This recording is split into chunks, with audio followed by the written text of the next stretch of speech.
सीआयडीने जप्त केलेल्या गाडीतील मोबाईलमध्ये संतोष देशमुखांना मारहाण करतानाचे व्हिडिओ, बड्या नेत्याचा फोन गेल्याची माहिती। बडा नेता कोण, नाव जाहीर करा, दमानी यांची ट्विट करत मागणी। अंजली दमानी यांना आलेल्या व्हॉइस मेसेजची पोलिसांकडून तपासणी। सरपंच हत्या प्रकरणातील फरार आरोपींचे मृतदेह सापडल्याची खात्रीलायक माहिती नाही। बीड पोलिसांकडून स्पष्ट, व्हॉइस मेसेज करणारा दारूच्या नशेत असल्याची माहिती। धनंजय मुंडे आणि पंकजा मुंडेंनी राजीनामा द्यावा, धनंजय मुंडेंविरोधात पुरावे गोळा करणार, रोज बीडमध्ये आंदोलन करणार, अंजली दमानी आक्रमक। संघटित गुन्हेगारीला आळा घालण्यासाठी आरोपींना फाशी द्या, संतोष देशमुखांचे बंधू धनंजय देशमुखांची मागणी। दरम्यान सीआयडीकडून राष्ट्रवादी अजित पवार गटाच्या युवती प्रदेशाध्यक्ष संध्या सोनवणेंचीही चौकशी। धनंजय मुंडे आणि वाल्मिक कराड एकाच नाण्याच्या दोन बाजू, भाजप आमदार सुरेश धस यांचा निशाणा। फडणवीस जवळचा दूरचा पाहत नाहीत, योग्य ते निर्णय करतील, चंद्रकांत पाटलांची प्रतिक्रिया। बीड प्रकरणात मुख्यमंत्री आणि उपमुख्यमंत्री कारवाई करतील, चौकशीनंतर जे निष्पन्न होईल त्यावर सरकार कारवाई करेल, मंत्री गुलाबराव पाटलांची प्रतिक्रिया। देशमुख कुटुंबाला 7 जानेवारीपर्यंत न्याय द्यावा, सरपंच परिषदेचे प्रदेशाध्यक्ष दत्ता काकडेंची मागणी। देशमुख कुटुंबाला न्याय मिळाला नाही तर आंदोलन करणार, काकडेंचा इशारा। अभिनेत्री प्राजक्ता माळीने सागर बंगल्यावर मुख्यमंत्री फडणवीसांची भेट घेतली, सुरेश धस यांच्या माफीनाम्यासाठी प्राजक्ताचं मुख्यमंत्र्यांना निवेदन। पवित्र प्राजक्ताची पवित्र फुलं सांडताना आजची समाजाची जमीन ते धारण करण्यासाठी संवेदनशील आहे, पंकजा मुंडेंची प्राजक्ता माळीच्या समर्थनात पोस्ट। प्राजक्ता माळीची तक्रार महिला आयोगाला प्राप्त, कायदेशीर बाबी तपासून आवश्यक ती कार्यवाही नियमानुसार आयोग करणार, रुपाली चाकणकरांची माहिती। सुरेश धस प्राजक्ता माळीवर काय बोलले बघितलं नाही, चारित्र्यहनन झालं असेल तर निषेध, अभिनेते किरण माने यांची प्रतिक्रिया। केरळ म्हणजे मिनी पाकिस्तान, नितेश राणेंचं वादग्रस्त विधान। राहुल आणि प्रियंका गांधींना अतिरेकी मतदान करतात, अतिरेक्यांना धरून ते खासदार झाल्यात, नितेश राणेंचं विधान। विधानसभा निवडणुकीत 150 मतदारसंघात गडबड, बारामती मतदारसंघातून अजित पवार 20,000 मतांनी पराभूत आहेत, आमदार उत्तम जानकरांचा मोठा दावा। पश्चिम द्रुतगती महामार्गाजवळ खासदार रवींद्र वायकरांच्या गाडीचा अपघात, सुदैवानं कोणतीही जीवितहानी नाही। उत्तम जानकर ऍक्सिडेंटली आमदार झालेत, लवकरच ते माजी आमदार होतील, कास्ट सर्टिफिकेटच्या मुद्द्यावर बोलताना तुमची आमदारकी कशी वाचेल ते बघा, जानकरांच्या दाव्यावर अजित पवार गटाचे प्रवक्ते सूरज चव्हाण यांचं प्रत्युत्तर।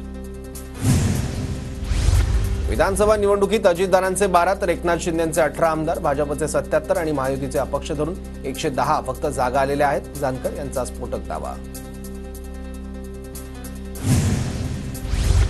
उत्तम जानकरांचं वक्तव्य अपरिपक्व आहे, विरोधकांचा रडीचा डाव सुरू, भाजप नेते प्रवीण दरेकर यांची टीका। उत्तम जानकर कशाच्या आधारावर बोलतायत त्यांनी स्पष्ट करावं, असाही सवाल। पुण्यात ईव्हीएम विरोधात पवार गटाचं चर्चासत्र, ईव्हीएममधून मतांची चोरी कशी होते याचं प्रात्यक्षिक सादर, राहुल मेहतांनी मतांच्या चोरीचं प्रात्यक्षिकाचं स्पष्टीकरण केलं। राष्ट्रवादी शरद पवार गटाचे सगळे पराभूत उमेदवार हायकोर्टात जाणार, 6 तारखेच्या आधी सगळे प्रतिज्ञापत्र दाखल करणार, निवडणूक आयोगाचे नियम पाळले न गेल्यानं हायकोर्टात याचिका दाखल करणार। सारथीकडून 1,500 तरुणांना वाहन चालक प्रशिक्षण विनामूल्य देण्यात येणार, प्रशिक्षणार्थ्यांना एक प्रशिक्षण महिन्यासाठी 10,000 रुपये विद्यावेतनही देण्यात येणार। सोमवती अमावस्येनिमित्त जेजुरी गडावर आकर्षक विद्युत रोषणाईमुळे जेजुरी गड उजळला। धुळे वाशिममध्ये गेल्या 2 दिवसांपासून अवकाळी पावसामुळे शेतकऱ्यांचं मोठं नुकसान, पंचनामे करून नुकसान भरपाई देण्याची शेतकऱ्यांची मागणी।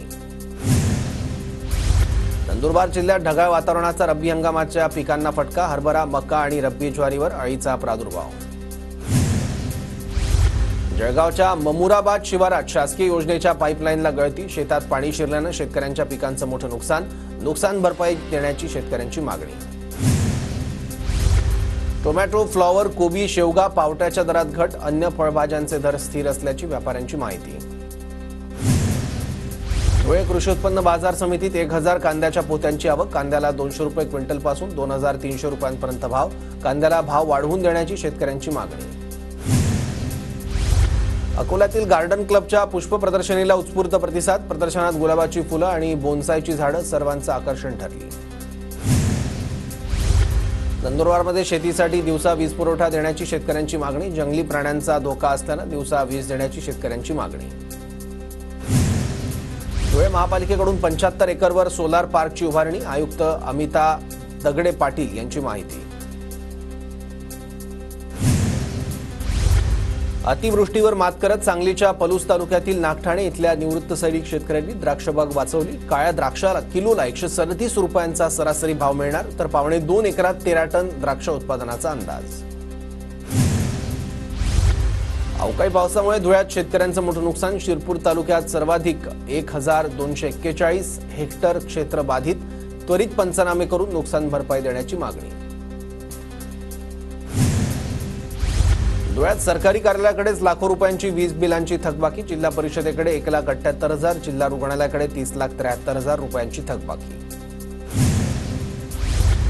जळगावात राज्यस्तरीय वधूवर मेळाव्यात 7 विवाह तर 1 आदर्श विवाह सोहळा जुळला. परिचय मेळाव्यात 1400 वधूवरांची नोंदणी. मेळाव्याला मंत्री गुलाबराव पाटील आणि सुरेश भोळे यांची उपस्थिती. कोकण किनारपट्टीवर नवीन वर्षाच्या स्वागतासाठी पर्यटक दाखल. दापोली तालुक्यातील मुरुड समुद्र किनारपट्टीची पर्यटकांना भुरळ.